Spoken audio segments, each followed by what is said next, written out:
బుచ్చిరెడ్డిపాలెం నగర పంచాయతీలోని సుబ్బారెడ్డి నగర్ లో రోడ్లు చెరువులను తలపిస్తున్నారు.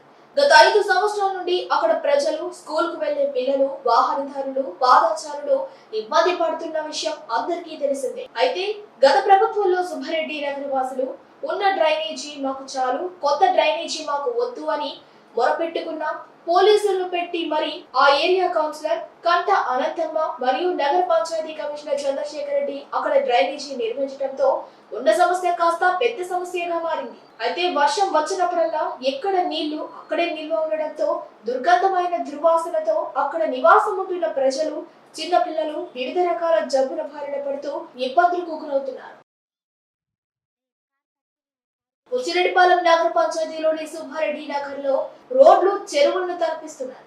గత 5 సంవత్సరాల నుండి అక్కడ ప్రజలు, స్కూల్ కు వెళ్లే పిల్లలు, వాహనదారులు, పాదచారులు ఇబ్బంది పడుతున్న విషయం అందరికీ తెలిసిందే. అయితే గత ప్రభుత్వంలో సుబ్బారెడ్డి నగర వాసులు ఉన్న డ్రైనేజీ మాకు చాలు, కొత్త డ్రైనేజీ మాకు వద్దు అని మొరపెట్టుకున్న పోలీసులను పెట్టి మరి ఆ ఏరియా కౌన్సిలర్ కంట అనంతమ్మ మరియు నగర పంచాయతీ కమిషనర్ చంద్రశేఖర్ రెడ్డి అక్కడ డ్రైనేజీ నిర్మించడంతో ఉన్న సమస్య కాస్త పెద్ద సమస్యగా మారింది. అయితే వర్షం వచ్చినప్పుడల్లా ఎక్కడ నీళ్లు అక్కడే నిల్వ ఉండడంతో దుర్గంధమైన దుర్వాసనతో అక్కడ నివాసం ఉంటున్న ప్రజలు, చిన్న పిల్లలు వివిధ రకాల జబ్బుల బారిన పడుతూ ఇబ్బందులకు గురవుతున్నారు.